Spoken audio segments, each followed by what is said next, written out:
Malam itu, langit tampak cerah dengan bulan purnama menggantung di cakrawala. Cahayanya menyoroti ribuan jamaah yang telah berkumpul di halaman pesantren. Mereka duduk bersila, menanti kehadiran Gus Ikdam dengan penuh harap.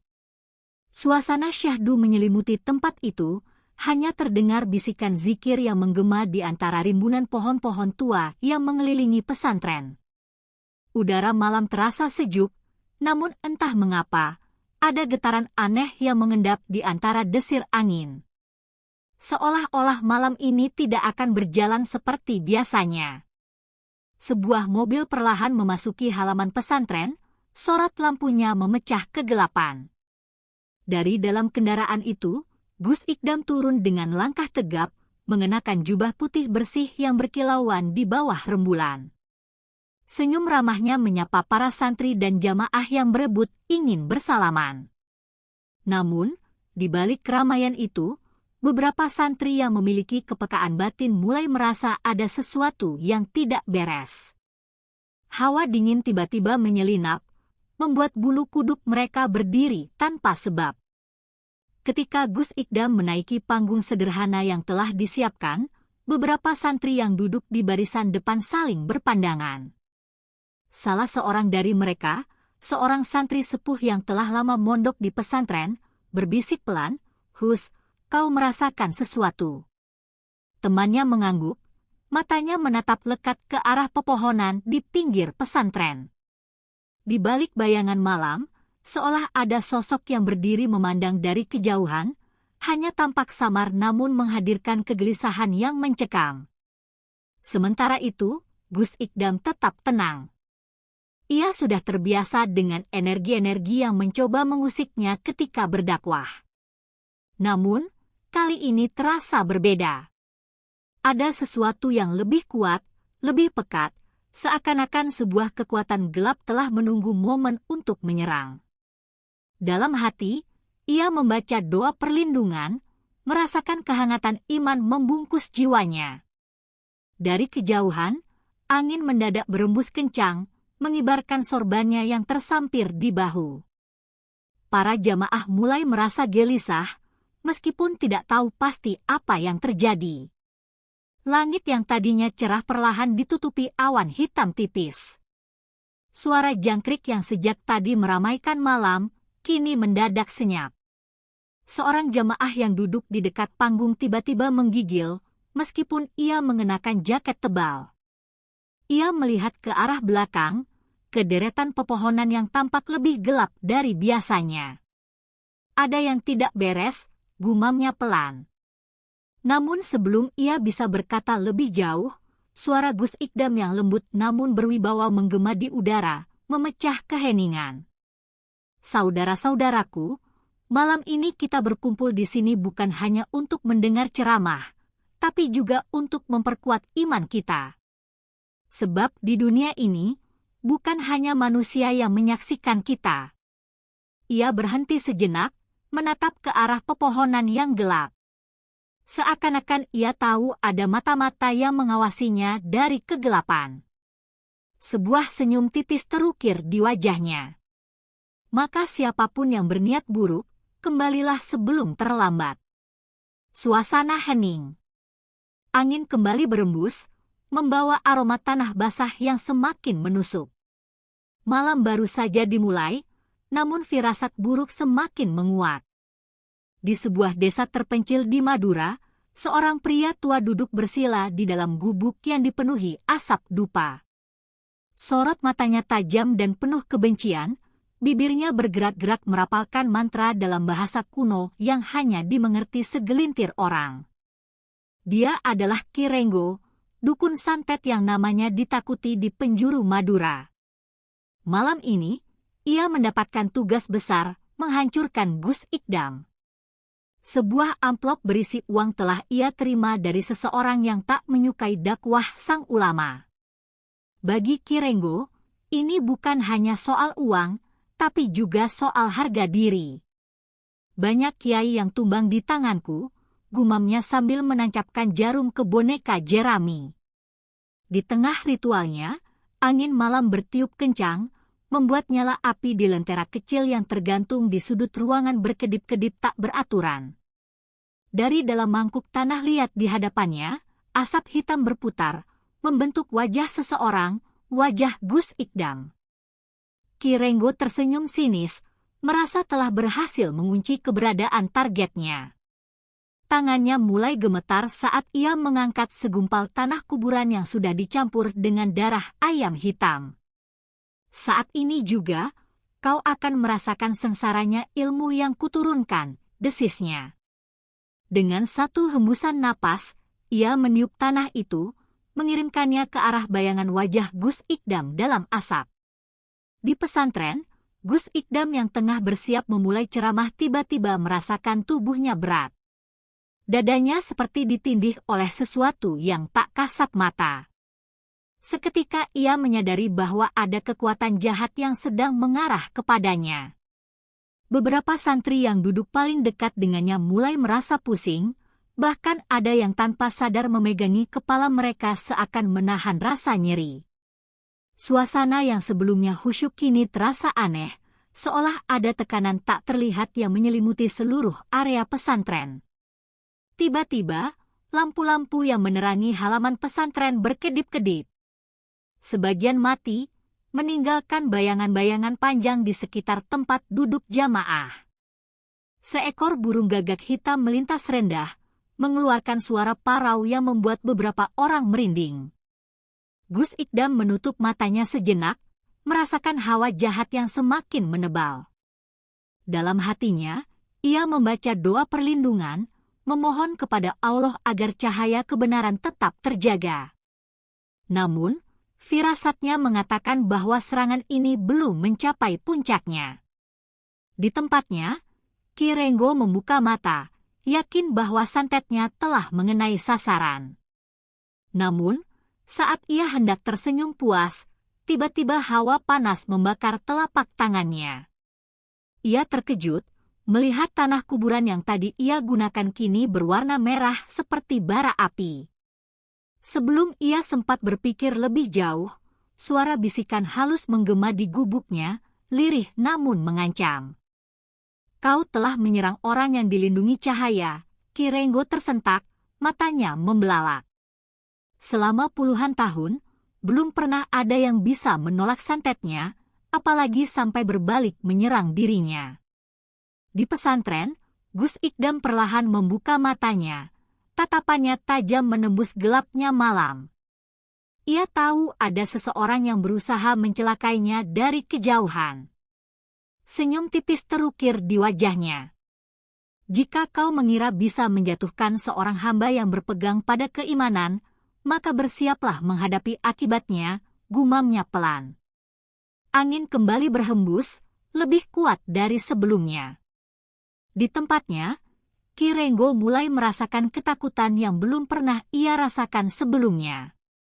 Ia baru menyadari satu hal, malam ini, ia mungkin telah berhadapan dengan lawan yang tidak seharusnya ia tantang. Ki Renggo merasakan dadanya semakin sesak. Tubuhnya yang tadi terasa ringan kini seakan dihimpit oleh sesuatu yang tak kasat mata. Ia mencoba menarik napas, namun semakin ia berusaha, semakin berat beban yang menekan tubuhnya. Gubuk kecil tempat ia bersemedi mendadak berguncang, seperti dihantam kekuatan yang tak terlihat. Lentera di sudut ruangan berkedip-kedip sebelum akhirnya padam sepenuhnya, menyisakan kegelapan pekat. Ki Renggo meraba-raba, berusaha tetap tenang, tapi dalam hatinya mulai timbul rasa gentar yang belum pernah ia alami sebelumnya. Ini mustahil, siapa yang bisa menahan ilmu santetku? Batinnya penuh kebingungan. Sementara itu, di pesantren, Gus Ikdam tetap berdiri tegap. Hawa panas yang sempat menyelimuti dadanya perlahan sirna, berganti dengan kesejukan yang datang dari doa-doa para jamaah. Para santri yang tadi merasa pusing mulai merasa lega, meski suasana di sekitar mereka masih terasa mencekam. Dalam hati, Gus Ikdam tahu bahwa serangan itu belum berakhir. Ia menatap tajam ke arah langit yang kini tertutup awan hitam. Dengan suara lantang, ia mengucapkan kalimat-kalimat doa, suaranya menggema di tengah keheningan malam. Wahai yang mencoba mencelakai, jika kau tak menghentikan langkahmu, maka kau sendiri yang akan hancur dalam jerat ilmu yang kau lepaskan. Di kejauhan, Ki Renggo menggigil. Mantra yang selama ini menjadi andalannya, yang telah menumbangkan banyak orang, kini seperti berbalik menyerangnya. Tubuhnya bergetar hebat saat suara Gus Ikdam terdengar menggema di dalam pikirannya, seolah menembus ruang dan waktu. Tidak! Ini tidak mungkin terjadi! Ki Renggo mencoba mengendalikan energinya, namun semakin ia melawan, semakin besar tekanan yang ia rasakan. Kedua tangannya kini bergetar hebat, urat-uratnya menegang, dan dari telapak tangannya yang tadi menggenggam tanah kuburan, kini muncul luka bakar yang berasap. Dalam kepanikan, Ki Renggo mencoba bangkit. Ia mengangkat kedua tangannya dan merapal mantra terakhir, sebuah ilmu pamungkas yang diyakini bisa membunuh siapa saja hanya dengan bisikan halus. Namun, sebelum ia sempat menyelesaikan bacaannya, tubuhnya tersentak ke belakang. Dari balik bayangan di sudut ruangan, muncul sosok tinggi berjubah putih, wajahnya bercahaya, namun sorot matanya tajam dan tak terbaca. Ki Renggo terbelalak, kakinya melemah. Sosok itu melangkah mendekat, setiap langkahnya membuat lantai gubuk Ki Renggo bergetar. Kau telah melangkahi batas, Ki Renggo, suara sosok itu dalam, menggema di seluruh ruangan. Di pesantren, Gus Ikdam merasakan sesuatu telah berubah. Angin yang tadi bertiup kencang kini mulai mereda, dan hawa gelap yang menyelimuti pesantren perlahan menghilang. Ia tahu, seseorang telah turun tangan, bukan manusia biasa, melainkan makhluk yang diutus untuk melindungi orang-orang beriman dari kejahatan ilmu hitam. Gus Ikdam tersenyum tipis. Bismillah, pertarungan ini bukan lagi milikku, gumamnya pelan. Para jamaah masih terdiam, tak mengerti apa yang terjadi, tapi suasana yang tadinya berat kini terasa lebih ringan. Di gubuk Ki Renggo, lelaki tua itu kini jatuh terduduk, tubuhnya tak lagi mampu bergerak. Sosok berjubah putih itu berdiri tepat di depannya, menatapnya dengan tatapannya membuat sekujur tubuhnya bergetar.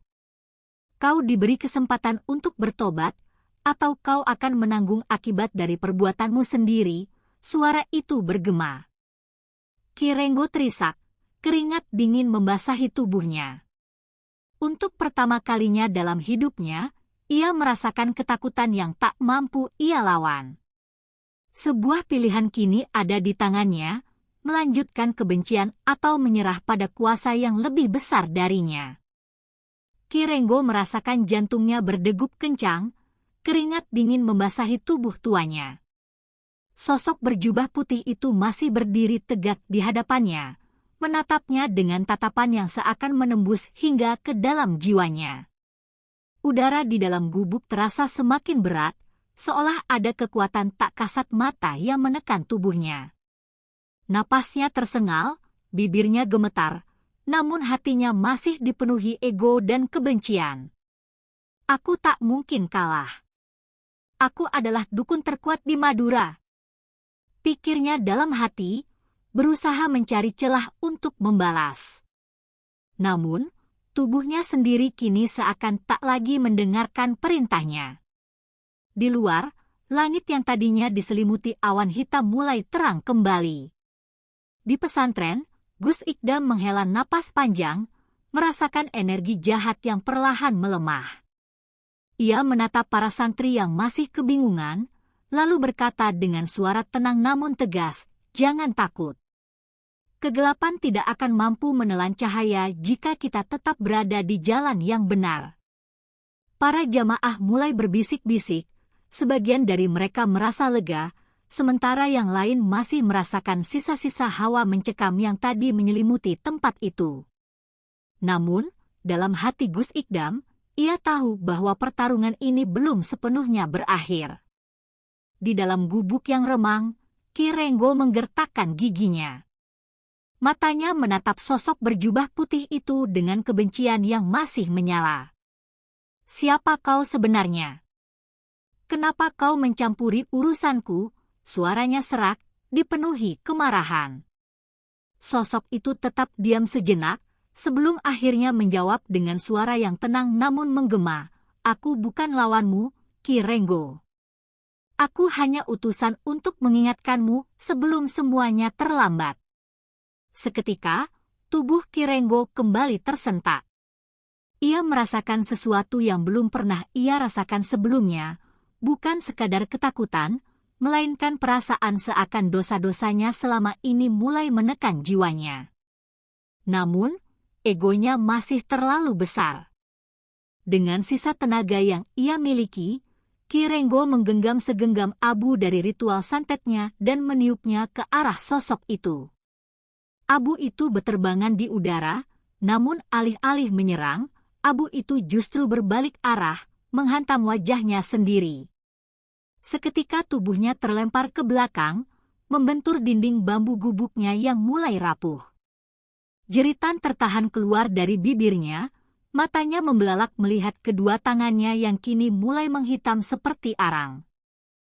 Ki Renggo menjerit, rasa sakit itu bukan hanya fisik, tapi juga seakan membakar jiwanya. Di pesantren, Gus Ikdam kembali merasakan getaran aneh di udara.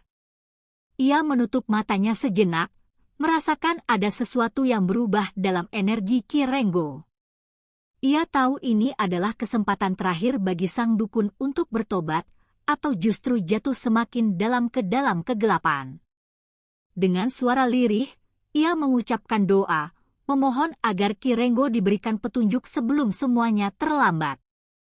Namun, dalam hatinya, ia juga menyadari bahwa tidak semua orang memiliki hati yang cukup lapang untuk menerima kebenaran. Di dalam gubuknya yang hampir roboh, Ki Renggo tersungkur di tanah. Dadanya naik turun dengan cepat, matanya mulai dipenuhi ketakutan yang murni. Namun, kebenciannya masih belum sepenuhnya sirna. Aku tidak bisa menyerah begitu saja, gumamnya dengan sisa suara yang ia miliki. Sosok berjubah putih itu menatapnya dengan tatapan iba, lalu berkata dengan nada penuh peringatan, "Kesempatanmu masih ada, Ki Renggo. Tapi waktu tidak akan selalu berpihak padamu." Setelah itu, sosok itu perlahan menghilang, meninggalkan Ki Renggo dalam keterpurukannya. Malam itu, dukun santet terkuat di Madura harus menghadapi pertarungan terbesar dalam hidupnya, pertarungan melawan dirinya sendiri. Ki Renggo terhuyung di lantai gubuknya yang dingin. Nafasnya memburu, kedua tangannya masih menghitam akibat santetnya sendiri yang berbalik menyerang. Matanya berkilat penuh amarah, tubuhnya gemetar, bukan karena rasa takut, tetapi karena ego yang tak mau tunduk pada kekuatan yang lebih besar darinya. Ia menatap langit-langit gubuk dengan dendam yang semakin membara. "Tidak, aku tidak akan kalah," geramnya. Dengan sisa tenaganya, ia meraih sebilah keris pusaka yang tergantung di dinding, sebuah warisan leluhurnya yang konon mampu menyalurkan kekuatan ilmu hitam ke dalam dirinya. Dengan gemetar, Ki Renggo mencengkeram keris itu, lalu menggoreskan ujungnya ke telapak tangannya sendiri. Darah segar mengalir, menetes ke lantai bambu yang berderit. Ia mulai merapal mantra, suaranya parau, bergetar karena amarah. "Wahai leluhurku, berikan aku kekuatan. Aku tidak akan membiarkan seorang pun meremehkan kuasaku." Angin kencang tiba-tiba berhembus, merobohkan satu sisi gubuknya. Api di pelita berkedip liar, bayangannya menari-nari di dinding. Ki Renggo merasakan tubuhnya perlahan memanas, seolah ada kekuatan yang menyusup ke dalam aliran darahnya. Di pesantren, Gus Ikdam yang tengah berzikir tiba-tiba merasakan hawa panas yang luar biasa. Ia membuka mata, menatap ke arah langit yang kembali menghitam. Suara gemuruh terdengar di kejauhan, seakan-akan pertanda bahwa kekuatan hitam sedang bangkit kembali. Para santri mulai berbisik ketakutan, Sebagian dari mereka merasakan aura yang begitu menekan dada mereka. "Gus, ada sesuatu yang tidak beres," bisik salah satu santri senior. Gus Ikdam menarik napas dalam, ia sudah menduga bahwa Ki Renggo tidak akan menyerah begitu saja. Sementara itu, di dalam gubuknya, tubuh Ki Renggo kini diselimuti kabut hitam pekat. Matanya bersinar merah, urat-urat di wajahnya menonjol, menunjukkan betapa besar energi yang mengalir dalam dirinya. Ia tertawa keras, suara tawanya menggema hingga keluar gubuk. "Aku kembali! Aku lebih kuat dari sebelumnya," teriaknya dengan suara yang kini terdengar lebih dalam dan menyeramkan. Dengan langkah tertatih, ia keluar dari gubuk, menatap ke arah pesantren di kejauhan. "Gus Ikdam, aku akan membuatmu menyesal," desisnya dengan penuh dendam. Gus Ikdam berdiri di halaman pesantren, menatap ke kejauhan. Ia bisa merasakan kehadiran Ki Renggo yang semakin mendekat. Langkah kakinya terasa berat, namun hatinya tetap mantap. "Jika dia memilih jalan ini, aku tidak akan mundur," gumamnya pelan. Para santri yang melihat perubahan raut wajah Gus Ikdam semakin ketakutan. Mereka belum pernah melihat guru mereka menunjukkan ekspresi sehusyuk ini. Malam yang seharusnya tenang kini berubah menjadi malam penuh ketegangan. Dalam gelapnya malam, dua kekuatan yang bertolak belakang itu kembali bersiap untuk bertarung. Satu adalah cahaya yang berdiri teguh dalam keimanan, sementara yang satu lagi adalah kegelapan yang masih menolak untuk tunduk pada kebenaran. Di antara keduanya, hanya takdir yang akan menentukan siapa yang akan bertahan dalam pertempuran ini. Malam semakin larut, namun hawa panas justru semakin terasa di pesantren. Langit yang seharusnya bersih kini ditutupi oleh kabut hitam yang berputar seperti pusaran neraka.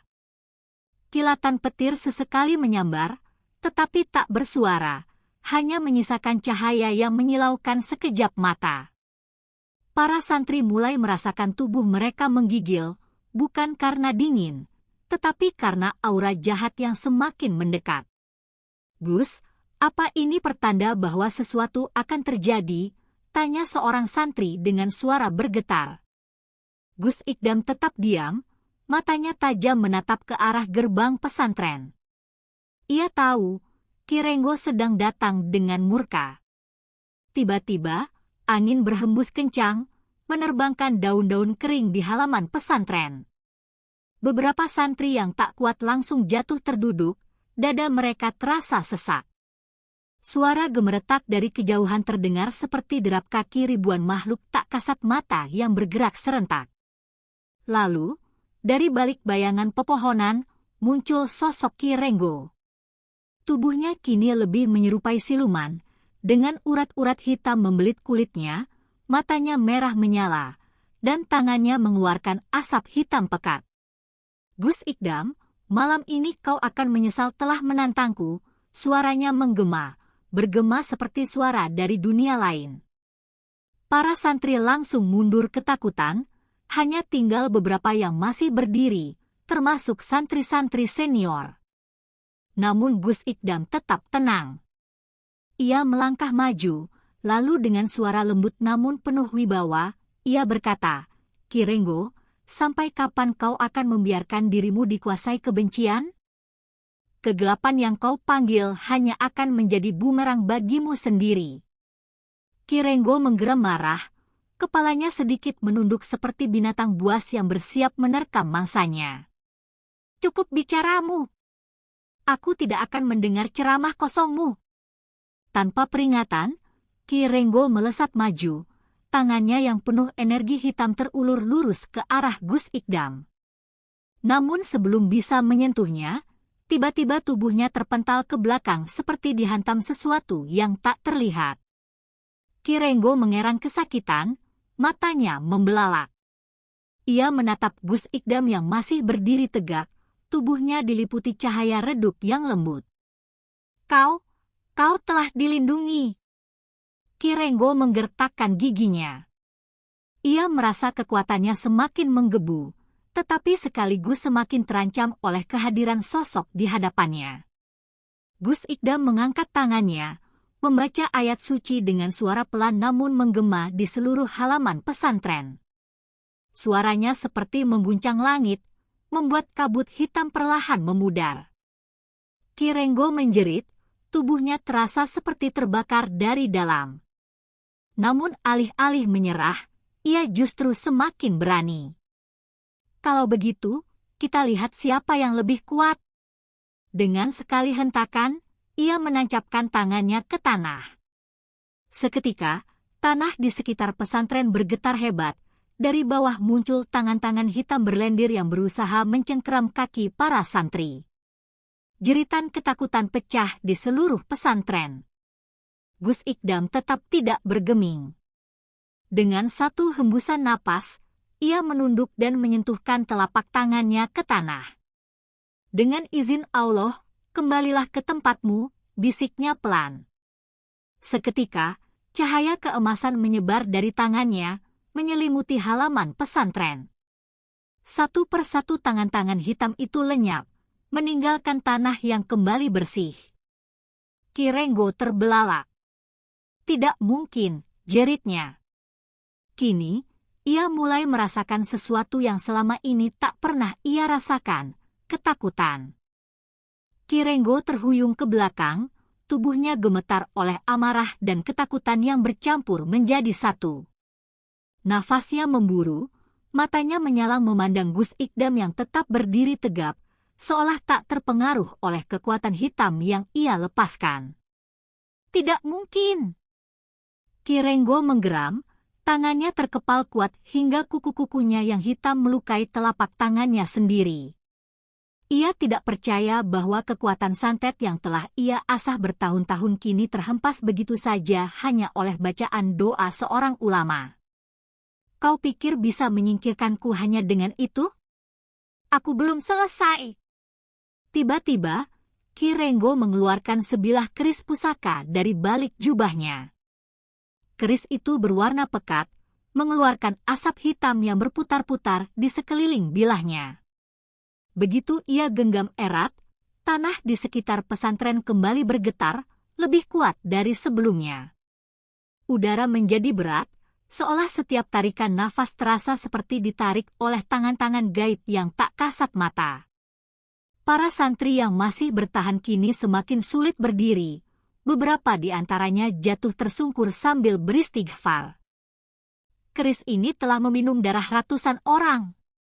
Malam ini, ia akan meminum darahmu, Gus Ikdam.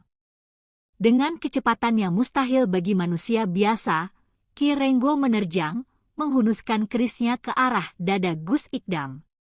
Namun sebelum mata keris itu menyentuh kulitnya, sesuatu yang tak terlihat menahan serangan tersebut. Seakan ada dinding tak kasat mata yang berdiri kokoh di antara mereka. Ki Renggo berusaha menusukkan lebih dalam, tetapi kekuatan misterius itu justru memantulkannya hingga ia terlempar ke tanah. Ia meraung, tak percaya. Apa ini? Kau menggunakan ilmu hitam juga. Gus Ikdam menatapnya dengan sorot mata penuh iba. Tidak, Ki Renggo. Ini adalah perlindungan dari Allah. Kau yang menggunakan kegelapan, maka cahaya akan selalu menyingkirkanmu. Suara Gus Ikdam terdengar lembut, tetapi bergetar hingga ke relung jiwa. Ki Renggo merasakan dadanya semakin sesak. Ia menolak untuk percaya bahwa kekuatan yang ia anggap tak tertandingi ternyata bisa dipatahkan hanya dengan keteguhan iman. Namun, kebenciannya masih terlalu kuat untuk membuatnya menyerah.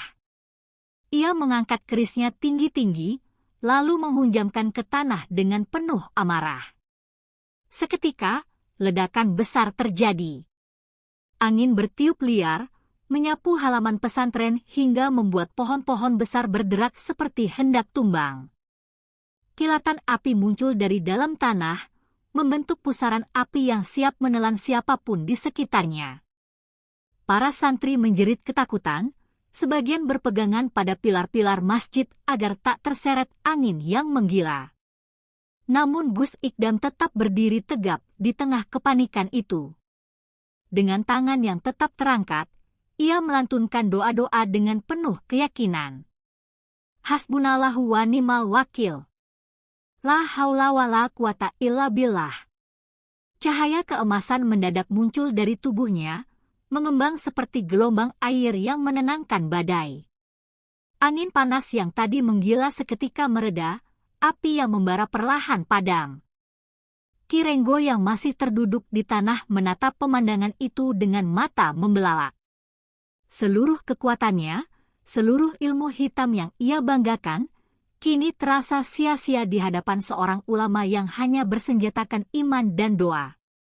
Untuk pertama kalinya dalam hidupnya, Ki Renggo merasa bahwa ia sedang berdiri di ambang kekalahan atau mungkin kehancuran. Ki Renggo terhuyung mundur, tubuhnya gemetar hebat. Ia tidak percaya bahwa seluruh kekuatan yang telah ia kumpulkan selama